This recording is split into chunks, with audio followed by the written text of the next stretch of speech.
Hello, welcome back to my video. അപ്പോൾ ഞാനൊന്ന് ഉണ്ടാക്കാൻ പോകുന്നത് മാമ്പഴ പുളിശ്ശേരിയാണ് കേട്ടോ. കുറച്ച് മാമ്പഴം കിട്ടിയിട്ടുണ്ട്. ഇത് നമുക്ക് തൊലി കളഞ്ഞ് വൃത്തിയാക്കി എടുക്കണം. ഈ മാമ്പഴം തൊലി പെട്ടെന്ന് ഇറുത്ത് മാറ്റാൻ പറ്റും കേട്ടോ.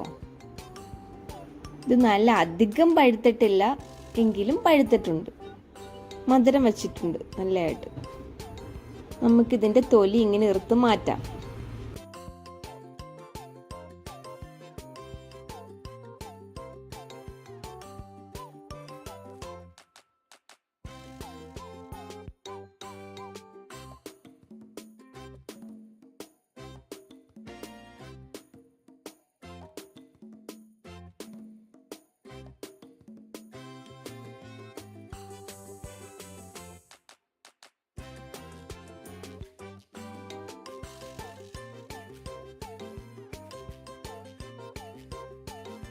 അങ്ങനെ എല്ലാ മാമ്പഴത്തിൻ്റെയും തൊലി ഇറുത്ത് മാറ്റിയതിന് ശേഷം നമുക്കിത് ഒരു ചട്ടിയിലേക്ക് ഇട്ട് വേവിക്കാം.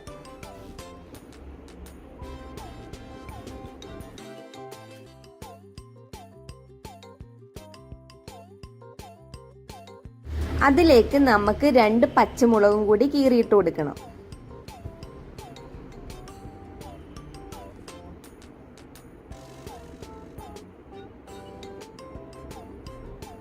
കുറച്ച് വെള്ളവും കൂടി ഒഴിച്ച് നമുക്കിത് നല്ലതായിട്ട് വേവിച്ചെടുക്കാം കേട്ടോ. ആവശ്യത്തിനുള്ള ഉപ്പും കൂടി ഇട്ട് കൊടുക്കണം.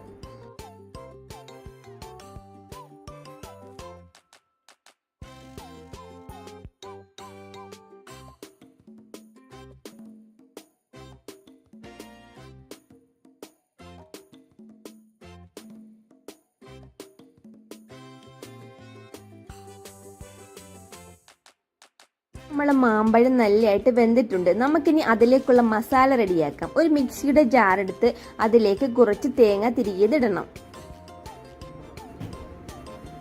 അതിലേക്ക് 1 ടീസ്പൂൺ മഞ്ഞൾപ്പൊടി ചേർക്കണം. 1 ടീസ്പൂൺ ചെറിയ ജീരകം ചേർത്ത് കൊടുക്കണം.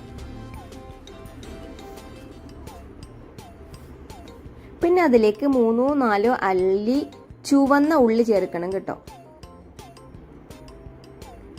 അത് നമുക്ക് നല്ലതായിട്ട് അരച്ചെടുത്തതിന് ശേഷം ഈ മാമ്പഴത്തിലേക്ക് ഒഴിച്ചു കൊടുക്കാം.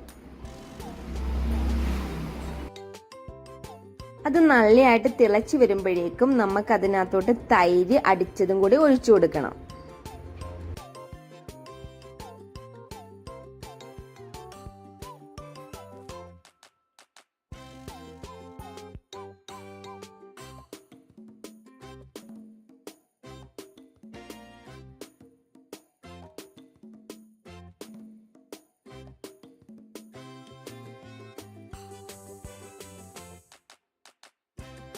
നമ്മുടെ മാമ്പഴ പുളിശ്ശേരി ഇവിടെ റെഡി ആയിട്ടുണ്ട്. ഇനി നമുക്ക് ഇതിനകത്തോട്ട് കടുക് താളിച്ചൊഴിക്കാം കേട്ടോ. ആദ്യം ഒരു പാത്രം എടുത്തതിന് ശേഷം അതിലേക്ക് കുറച്ച് ഓയിൽ ഒഴിച്ചു കൊടുക്കണം.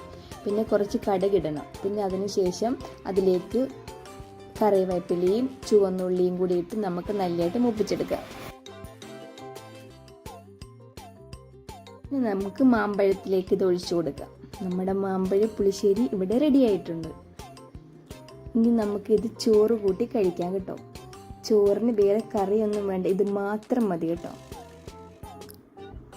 അപ്പോൾ എൻ്റെ വീഡിയോ ഇഷ്ടപ്പെട്ടാൽ ലൈക്ക് ചെയ്ത് സബ്സ്ക്രൈബ് ചെയ്ത് കൂടെ അതിൽ കാണുന്ന ബെൽ ബട്ടണിൽ ഓൾ എന്ന ഓപ്ഷൻ അമർത്തിയാൽ ഞാനിടുന്ന വീഡിയോ നിങ്ങൾക്ക് നോട്ടിഫിക്കേഷനായിട്ട് കിട്ടുന്നതായിരിക്കും. Thanks for watching my video. By.